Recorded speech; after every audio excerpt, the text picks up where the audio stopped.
ഈ നമുക്കറിയാം ഈ അപകടം നടന്നതിന് ശേഷം വലിയ തെരച്ചിൽ പ്രധാന മേഖലയായി മാറിയത് ചാലിയാർ തന്നെയാണ്. ഏതാണ്ട് 250ഓളം ഭാഗങ്ങൾ ശരീരഭാഗങ്ങൾ കണ്ടെത്തിയത്, മൃതദേഹങ്ങൾ ഉൾപ്പെടെ കണ്ടെത്തിയത് ഈ മേഖലയിൽ നിന്നാണ്. അതുകൊണ്ട് തന്നെ വലിയ പ്രാധാന്യത്തോടെയാണ് ഇവിടെ തിരച്ചിൽ നടത്തുന്നത്. ഈ ചാലിയാർ അറബിക്കടലിൽ എത്തുന്ന ഭാഗം വരെ വനമേഖലയിൽ ഉൾപ്പെടെ കാര്യമായി തന്നെ തിരച്ചിൽ പുരോഗമിച്ചു വരികയാണ്. ഈ വളരെ പ്രധാനമായ കാര്യം, ഇതിന്റെ ഈ വനമേഖലയിൽ സൂചിപ്പാറ വെള്ളച്ചാട്ടം കഴിഞ്ഞ് രണ്ടിടത്ത് ഈ പുഴ വഴിമാറി ഒഴുകിയിട്ടുണ്ടായിരുന്നു. അത് ചാലിയാറിൽ എത്തുന്നതിന് മുൻപ് തന്നെ. അതുകൊണ്ട് തന്നെ ഈ പ്രദേശങ്ങളിലെല്ലാം വളരെ ശ്രമകരമായ തെരച്ചിലാണ് കഴിഞ്ഞ ദിവസങ്ങളിലെല്ലാം നടന്നുകൊണ്ടിരിക്കുന്നത്. ഇന്നും തെരച്ചിൽ തുടരുന്നുണ്ട്.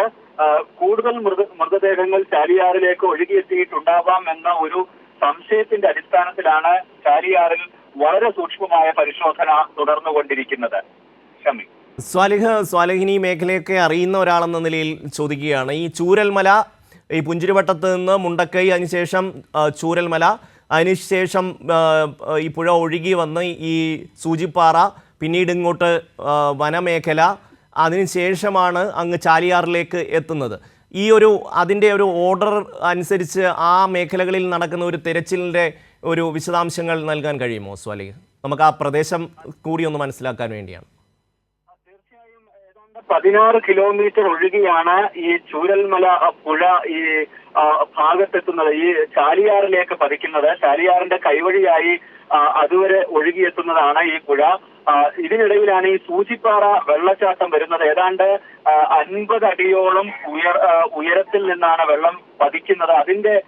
അതുകൊണ്ട് തന്നെ ഈ ഭാഗത്തുകൂടെ കടന്നു പോകുന്ന മൃതദേഹങ്ങളാണ് പലതും ഛിന്നഭിന്നമായി പോയിട്ടുള്ളത്. ഈ പ്രദേശത്ത് ഈ മുണ്ടേരി ഫാമിനകത്തുകൂടെ ഈ പുഴ ഒഴുകി വരുന്നുണ്ട് ചാലിയാറിൽ എത്തുന്നതിന് മുൻപ് തന്നെ.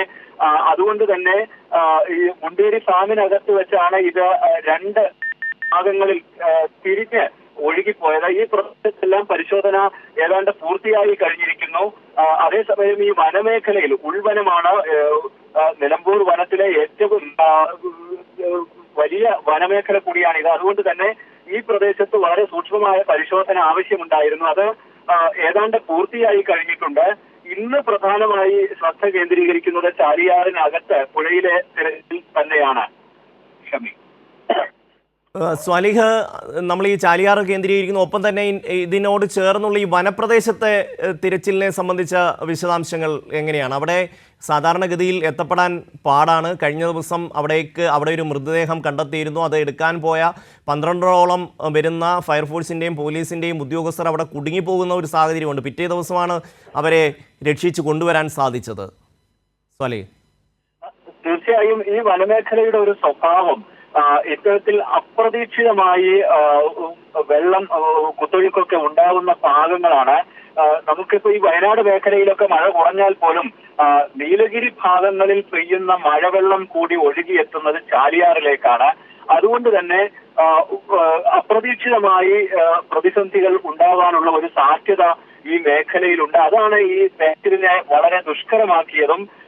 പക്ഷേ ഏതാണ്ട് ഒരു പ്രാഥമിക തിരച്ചിൽ ഈ പുഴ കടന്നു വരുന്ന ഭാഗങ്ങളിലെല്ലാം പൂർത്തി കഴിഞ്ഞിട്ടുണ്ട്. പക്ഷേ ഈ ഭാഗങ്ങളിൽ ഒന്നുകൂടി പരിശോധിക്കുക, വളരെ സൂക്ഷ്മമായ ഒരു പരിശോധന കൂടി നടത്തുക എന്ന ലക്ഷ്യത്തിൽ തന്നെയാണ് പരിശോധന ഈ ഭാഗങ്ങളിലും തുടരുന്നത്. ഈ കഴിഞ്ഞ 2 ദിവസമായി കാര്യമായി മഴ ഈ മേഖലയിൽ ഇല്ല. നിലമ്പൂരിലൊക്കെ മഴ താരതമ്യേന കുറവാണ്. അതുകൊണ്ട് തന്നെ ഇത്തരത്തിൽ തിരച്ചിലിന് വലിയ ബുദ്ധിമുട്ട് ഇല്ല. അതേസമയം അപ്രതീക്ഷിതമായി ഉണ്ടാകുന്ന വെള്ളക്കെട്ട്, ഈ കുത്തൊഴുക്ക് പല സമയത്തും പ്രതിസന്ധി ഉണ്ടാക്കുന്നുണ്ട്, ഈ അപകട സാധ്യത ഉണ്ടാക്കുന്നുണ്ട്. ഈ പ്രദേശത്ത് നല്ല പരിചയമുള്ള ആളുകളുടെ കൂടി സഹായം സ്വീകരിച്ചാണ്, ഈ സന്നദ്ധ സംഘടനകളുടെ ഒക്കെ സഹായം കൂടി സ്വീകരിച്ചാണ് ഫയർഫോഴ്സ് എല്ലാം തിരച്ചിൽ നടത്തിക്കൊണ്ടിരിക്കുന്നത്. സ്വാലിഹ്, ഒരു കാര്യം കൂടി, ഈ കടലിൽ തിരച്ചിൽ നടത്തുമെന്ന് കഴിഞ്ഞ ദിവസം റവന്യൂ മന്ത്രി പറഞ്ഞിരുന്നു.